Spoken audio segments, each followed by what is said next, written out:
What's going on? Alex here, and today we're going to take a look at the top 5 ways to avoid and deal with bad clients. Sometimes you can't avoid them and you have to deal with them. We're going to take a look at the best ways to do so.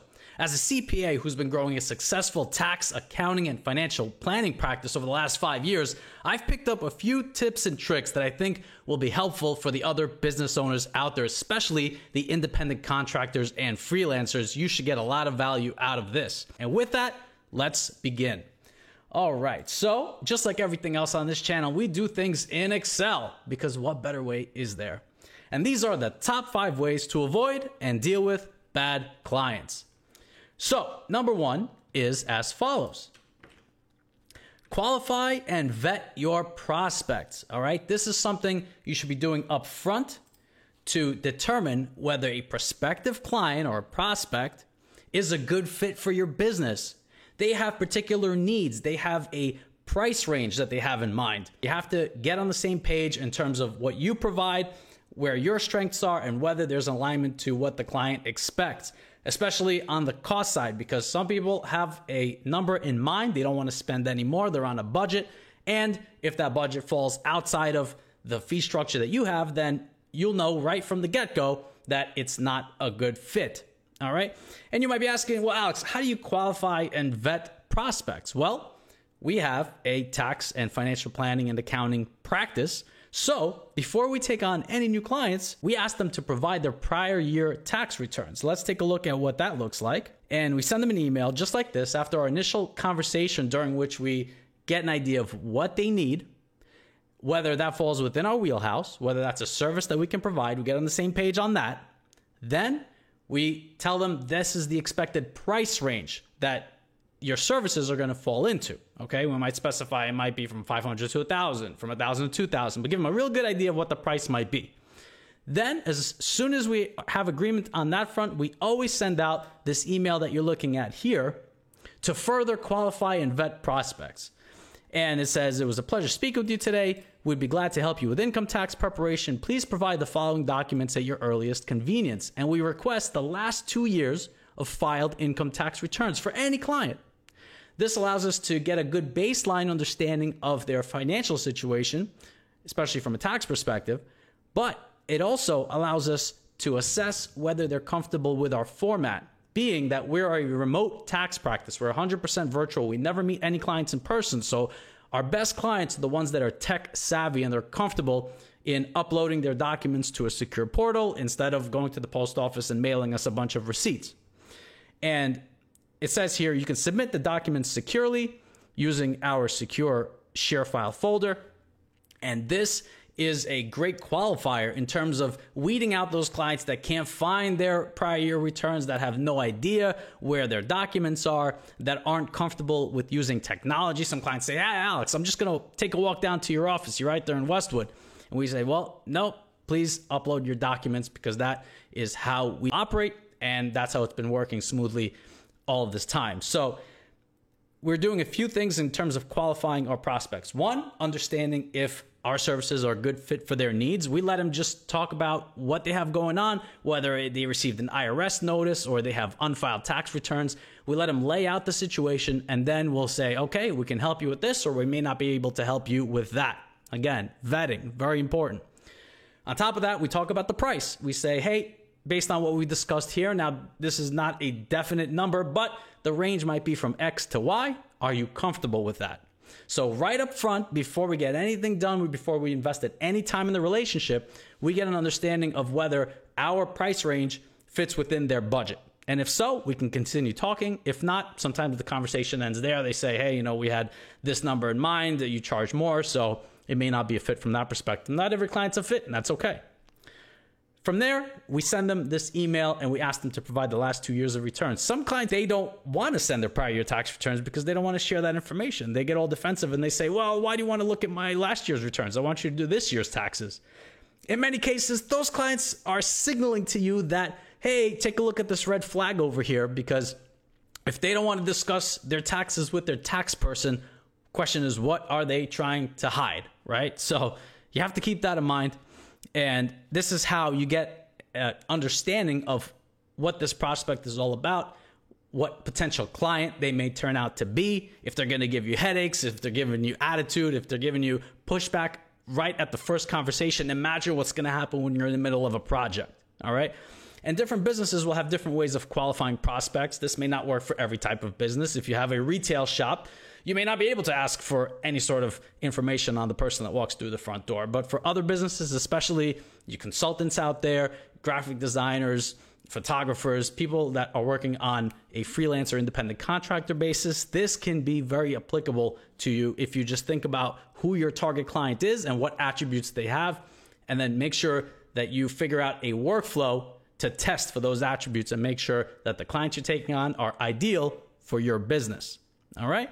So that's qualifying and vetting prospects. From a tax perspective, I can tell you that we have some prospective clients that are basically looking for us to help them defraud the government, okay? They're blatantly asking us to commit tax fraud on their behalf, and the answer to that, of course, is no.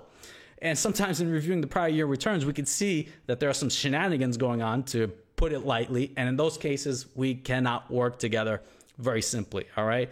So I can't tell you how many headaches we've avoided by doing proper vetting and qualification of prospective clients to make sure that it's a good fit both for them and for us. All right, so hopefully that is a helpful tip for you guys.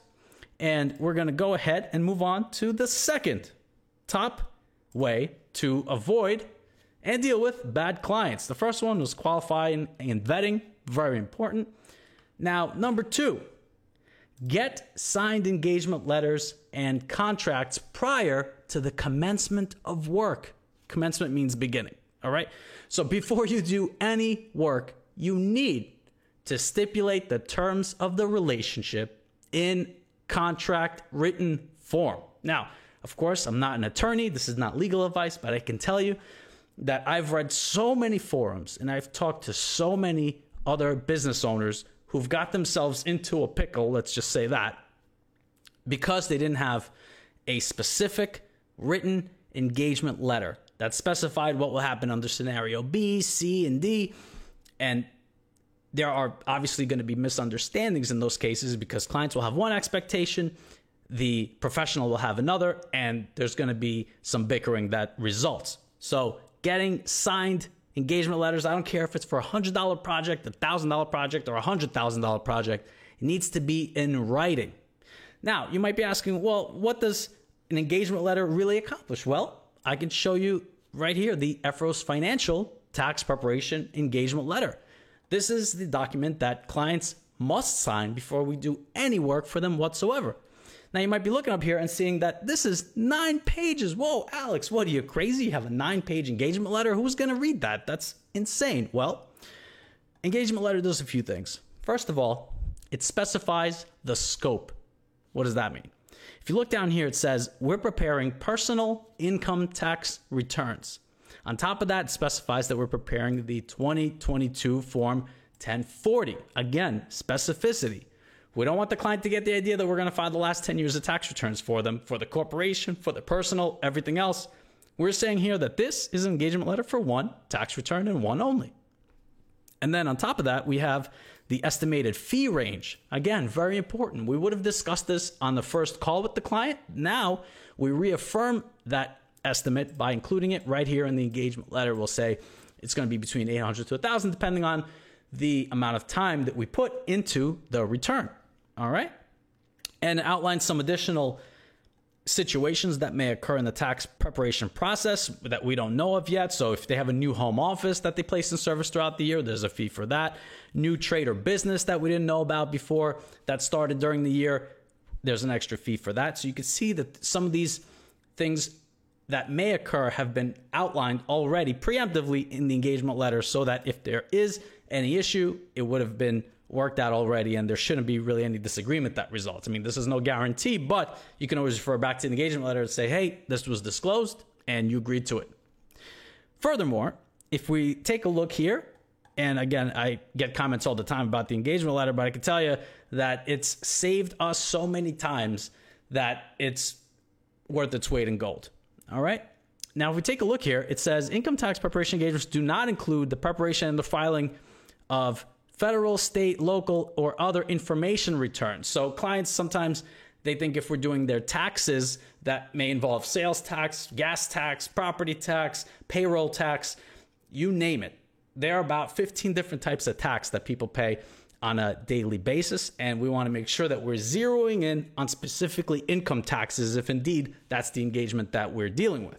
All right, so we'll say, well, you don't file the 1099s, we don't file the W-2s, W-3s, 5500s, payroll returns, franchise tax, business tax, withholding tax, because what can happen is that business owners engage us for income taxes and they might get a business tax penalty.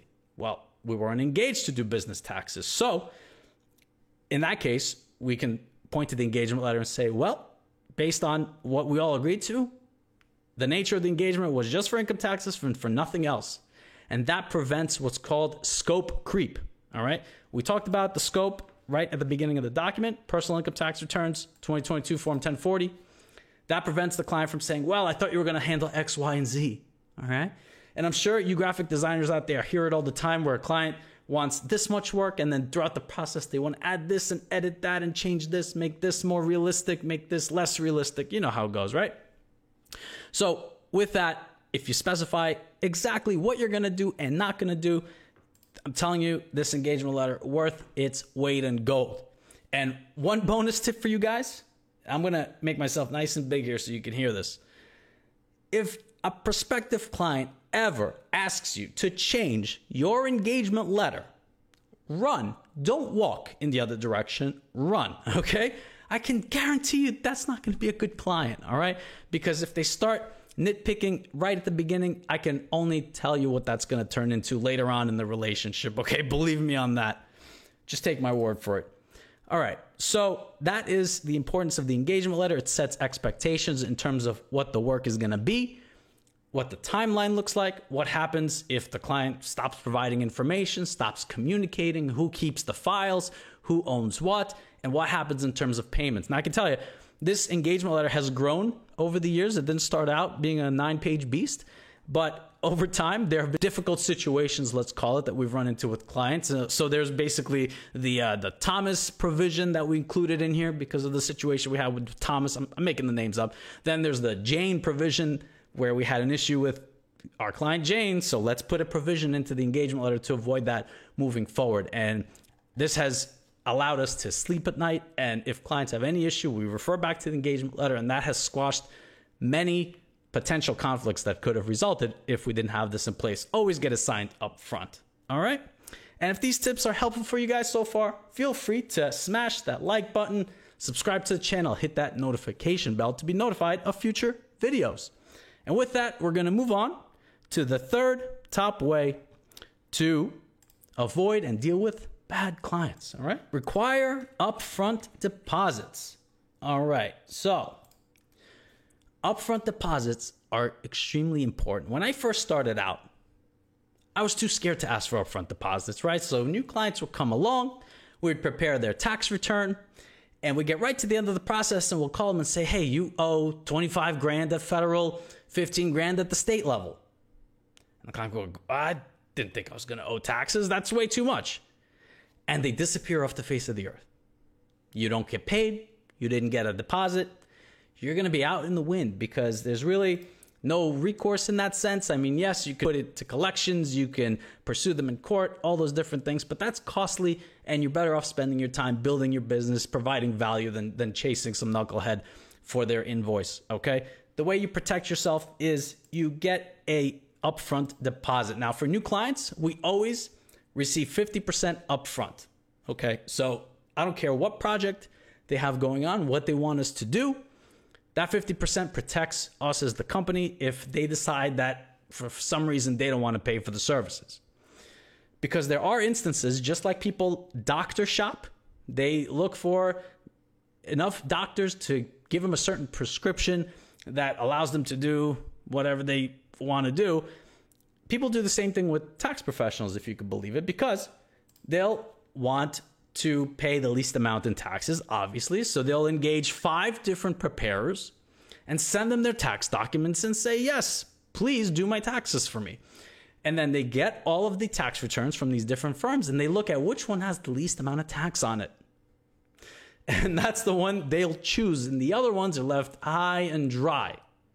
As tax people, we don't do spec work, all right? We don't do work with the hope of being paid. We do work and we want to be compensated for it, just like any other professional. So when you have a deposit, that makes the whole process that much smoother.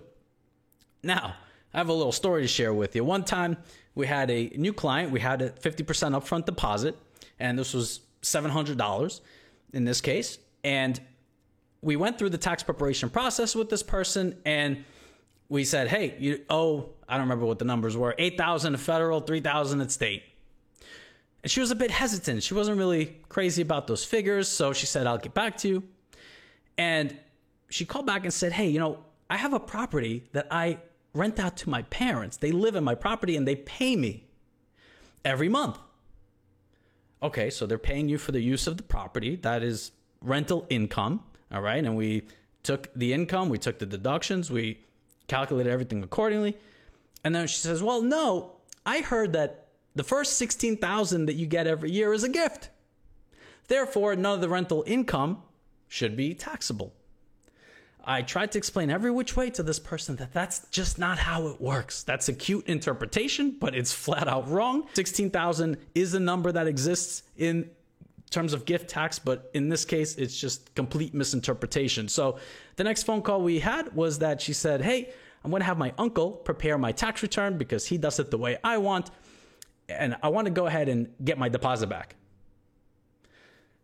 We'd pretty much prepared the return at this point, so it was about 95% done. And I had to explain to this person that, hey, if that's what you're going to do, that's your prerogative. We feel that that is an incorrect interpretation of the tax code, but if you want to move forward, you can certainly do so. Your deposit, unfortunately, will be non-refundable. And there was an additional balance actually due on that account, but we said, you know what? We're going to spend more money chasing this than we're going to get if we ever collect on that, so just let it go. But that was a $700 difference in terms of our bank account at the end of the day, right? Because this client would have totally disappeared off the face of the earth if there was no deposit in place, all right? So at least 50% up front for a new relationship, but in some cases, we also get 100% up front. Now, if a client comes in and they go, hey, I have 5 years of unfiled tax returns. Accounting and bookkeeping's not done. I owe taxes at the federal and state levels. Here's the thing. If they're not afraid of Uncle Sam in terms of owing taxes and all of the penalties and consequences that could go along with that, are they going to be afraid of your little invoice that comes through in an email? You tell me. I don't think so. So in cases where we're digging into prior tax years and we're doing work from 5 or 4 years ago, in those cases, 100% upfront deposit, no negotiations, all right? And there have been so many times, even within the past year, I'm thinking of examples where that has saved us from clients that go, I owe 60 grand for 2015? Nah, I don't want that. Let me get a second opinion, and then disappear off the face of the earth. So in those cases, you get full payment up front. And if you get any objection to that, the question is, well, if this person doesn't want to pay now, are they going to pay later? It's a good question, right? You just met this person and they just met you. You're doing all the work up front and you're not getting paid. Very dangerous situation, all right? So avoid that by getting upfront deposits. 50% is totally reasonable, but in some cases you can even consider 100%, because if the person intends to pay, this shouldn't be an issue at all, all right? So if these tips are helpful for you guys, smash that like button. Would you subscribe to the channel and leave some comments? I love reading your comments. All right, I see Lewis M. Thank you for your comment. And we got Yuri calling me the GOAT. I appreciate that. You guys make this all happen, because at the end of the day, this is all for you. All right, so let's move on to the fourth top way to avoid and deal with bad clients.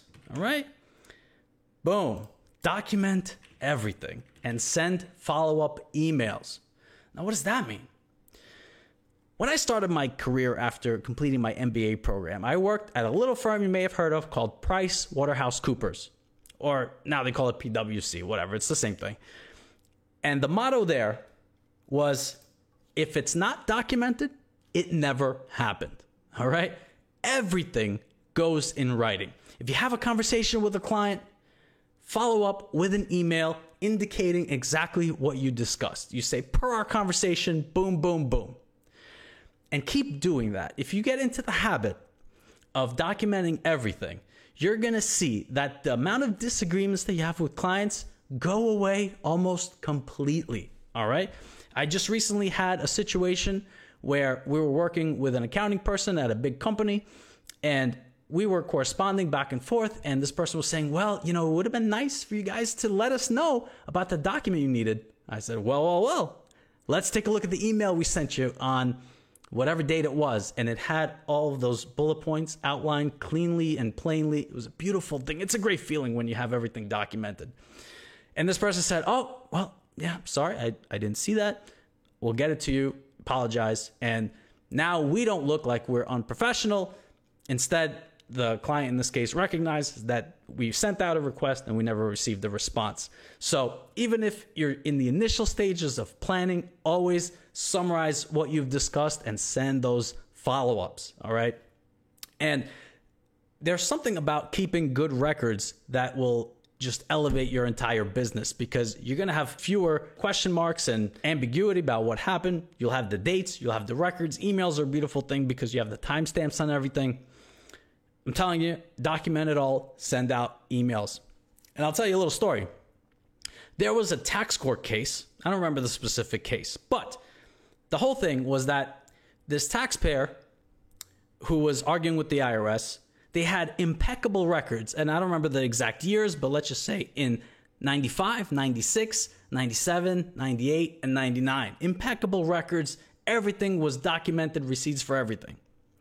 Then in the year 2000, there was a fire, and it consumed all of this person's records, all of the receipts, all of the statements, gone. So they were under audit, and the IRS said, well, this person doesn't have any receipts or records. That's it. We're going to nail them. We're going to get them all income, no expenses, no deductions, and they have a tremendous amount of tax due.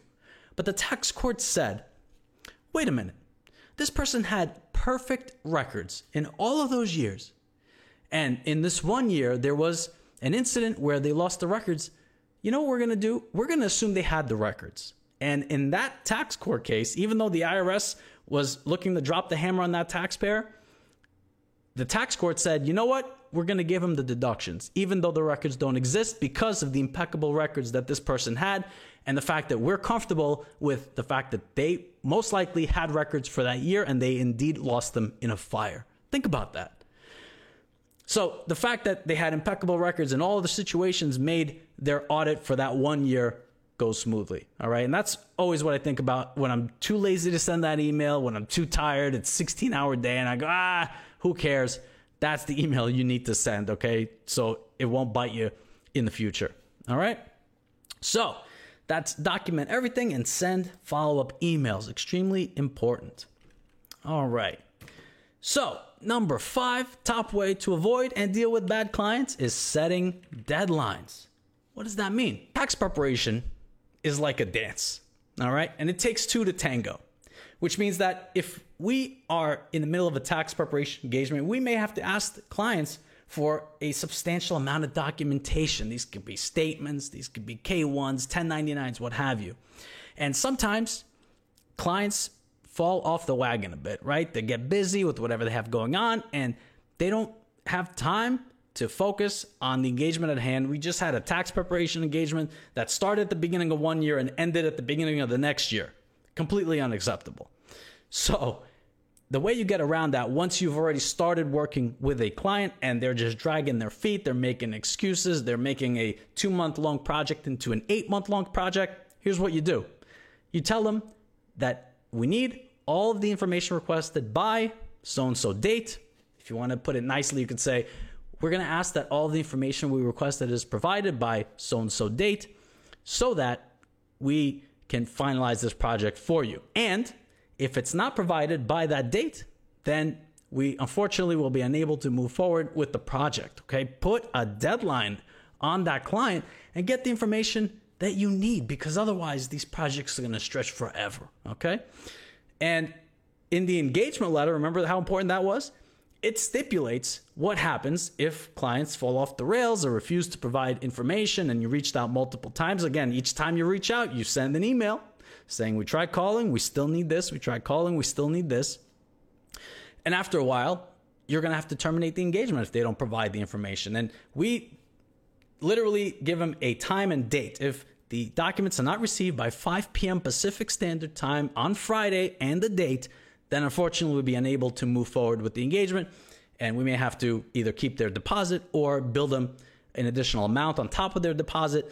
So it has to be done. It's not easy to do, but you have to rip the Band-Aid off so you can focus on those good clients that you have and avoid chasing the bad ones at the end of the day, right? So that's one way to get around having a pile of endless projects. You want to keep your roster clean so you know what to focus on, and you give your attention to the clients that deserve it, that need it the most, the good clients, and you avoid spending time on the bad ones. So that is the 5th top way to avoid and deal with bad clients. Now, if you guys got value out of this, if this triggered something in your brain to allow you to improve your own business, hit that like button, subscribe to the channel, drop some comments down below. I love reading your comments. And because I love you guys so much, I included a bonus way to avoid and deal with bad clients for you. That's right, number 6, because you guys are so awesome.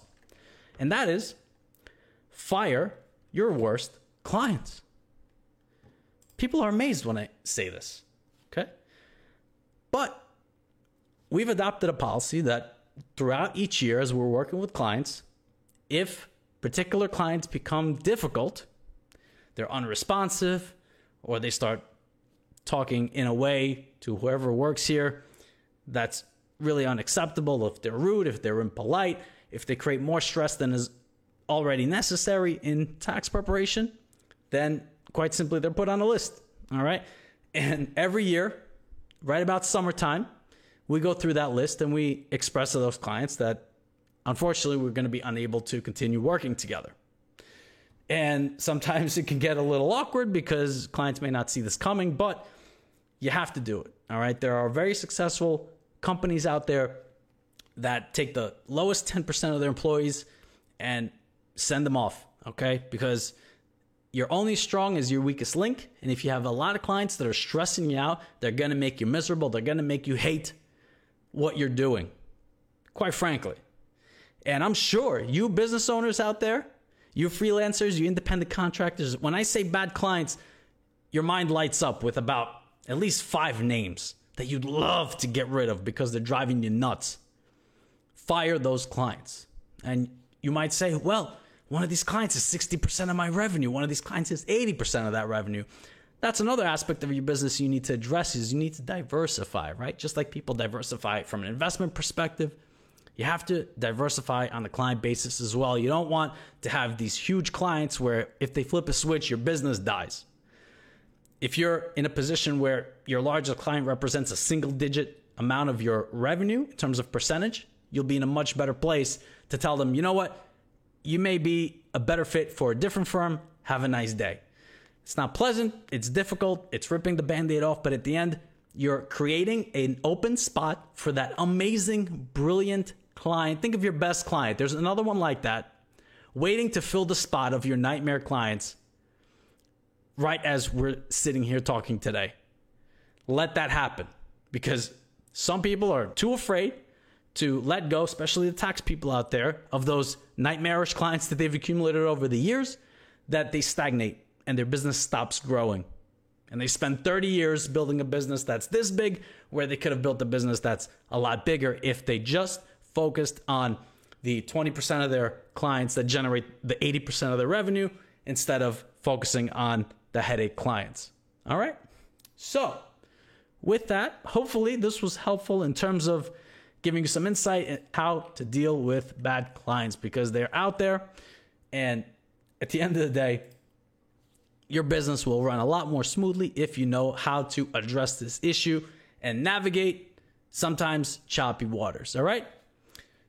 If you're watching this and you're saying, I could use some help with my accounting, bookkeeping, and taxes, Afros Financial offers a full suite of services for small businesses, accounting, bookkeeping, taxes, financial planning. We've got you covered.